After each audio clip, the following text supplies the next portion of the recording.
बड़ी खबर, अमेरिका के राष्ट्रपति डोनाल्ड ट्रंप ने वो कर दिया जो इससे पहले कभी नहीं हुआ। अमेरिका ने वेनेजुएला में सर्जिकल स्ट्राइक करके राष्ट्रपति निकोलस मादुरो और उनकी पत्नी को बंधक बना लिया। मादुरो को हाथ में हथकड़ी लगाकर न्यूयॉर्क लाया गया। ट्रंप के इस कदम से पूरी दुनिया हैरान है। बड़ी खबर यह है कि वेनेजुएला के राष्ट्रपति मादुरो और उनकी पत्नी को ब्रुकलिन के मेट्रोपॉलिटन डिटेंशन सेंटर में भेजा गया। राष्ट्रपति मादुरो को अगले हफ्ते अमेरिका की अदालत में पेश किया जाएगा। मादुरो के साथ ही उनकी पत्नी पर भी मुकदमा चलाया जाएगा। दोनों पर अगले हफ्ते मैनहट्टन की फेडरल कोर्ट में ड्रग्स और हथियार तस्करी से जुड़े हुए मामलों में मुकदमा चलाया जाएगा।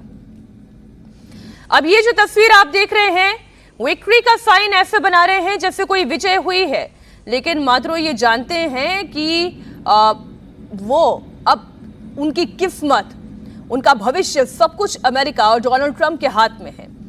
अमेरिकी सैनिकों ने 2 और 3 जनवरी की दरमियानी रात वेनेजुएला पर हमला किया।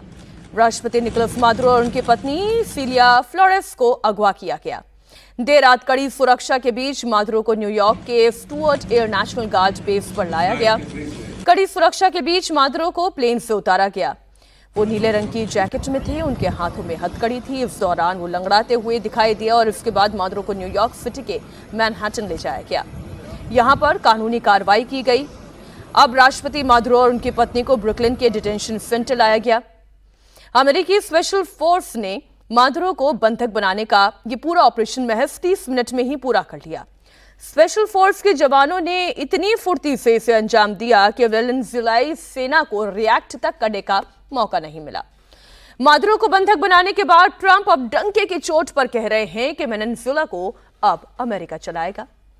उसका तेल किसे बेचना है, यह अमेरिका तय करेगा। इस पूरे घटनाक्रम के बाद इतना तो साबित हो जाता है कि अमेरिका जैसे चाहेगा वो वैसे नीतियां बनाएगा। वो जहां चाहेगा वो वहां पर दाखिल होगा। फिर चाहे राष्ट्रपति को बंधक बनाना हो, अमेरिका में उस पर कोर्ट केस चलाना हो। अब जो वहां पर अमेरिकी हित हैं, चाहे तेल की बात कर लें, चाहे मिनरल्स की बात कर लें, चाहे गोल्ड की बात कर लें, इन सब पर अमेरिका का आधिपत्य होगा। वो ये तय करेगा कि कौन इसे खरीदेगा, कौन इसे बेचेगा, कैसे बेचा जाएगा, ये सब कुछ अमेरिका तय करेगा। फिर चाहे चीन और रशिया इसे लेकर कितनी भी निराशा जाहिर कर दें, कितना भी आग बबूला हो, इस बात से अमेरिका को कोई फर्क नहीं पड़ता। इधर अमेरिका के शिकंजे में मादुरो का पहला रिएक्शन भी सामने आया है। बंधक बने मादुरो ने अमेरिकी अधिकारियों से हैप्पी न्यू ईयर कहा।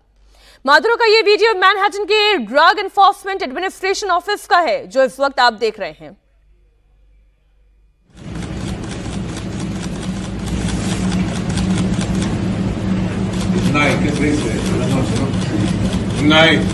Happy New Year.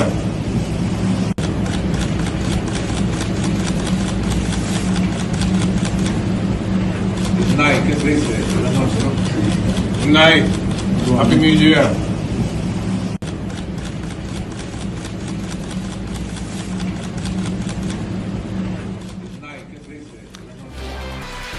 इस बीच मादुरो की पत्नी का भी वीडियो सामने आया है। उनकी भी तस्वीरें आप देख लें। न्यूयॉर्क के Stuart air national guard base पर मादुरो और उनकी पत्नी सिलिया फ्लोरेस एक साथ दिखाई दिए। अमेरिकी सैनिकों ने 3 जनवरी की रात वेनेजुएला पर हमला कर राष्ट्रपति निकोलस मादुरो के साथ उनकी पत्नी सिलिया फ्लोरेस को भी बंधक बना लिया था। अमेरिका का दावा यह है कि स्पेशल फोर्स ने मादुरो और उनकी पत्नी को बेडरूम से घसीटकर बाहर निकाला, उन्हें अपने कब्जे में लिया। ये बात सुनी सुनाई नहीं है, ये बात खुद राष्ट्रपति डोनाल्ड ट्रंप ने कही। उन्होंने बकायदा प्रेस कॉन्फ्रेंस की। अमेरिका पिछले कई दिनों से मादुरो पर ड्रग्स और हथियार तस्करी का आरोप लगा रहा है। मादुरो भी लगातार डोनाल्ड ट्रंप को चेतावनी दे रहे थे। उनकी चेतावनी की ताकत कितनी थी, ये अमेरिका ने बता दिया। अमेरिका ये भी आरोप लगा रहा है कि मादुरो आतंकी संगठनों को संरक्षण देते हैं। अमेरिका अब इन्हीं आरोपों को लेकर मादुरो पर अपने ही देश में केस चलाएगा। All perfectly executed and done. No nation in the world could achieve what America achieved yesterday, or frankly in just a short period of time. All Venezuelan military capacities were rendered powerless as the men and women of our military, working with U.S. law enforcement, successfully captured Maduro in the dead of night. It was dark.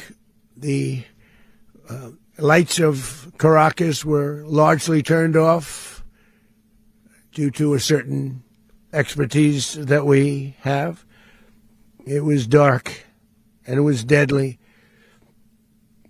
But captured along with his wife, Celia Flores, both of whom now face American justice. Maduro and Flores have been indicted in the Southern District of New York. It's Jay Clayton, for their campaign of deadly narco-terrorism against the United States.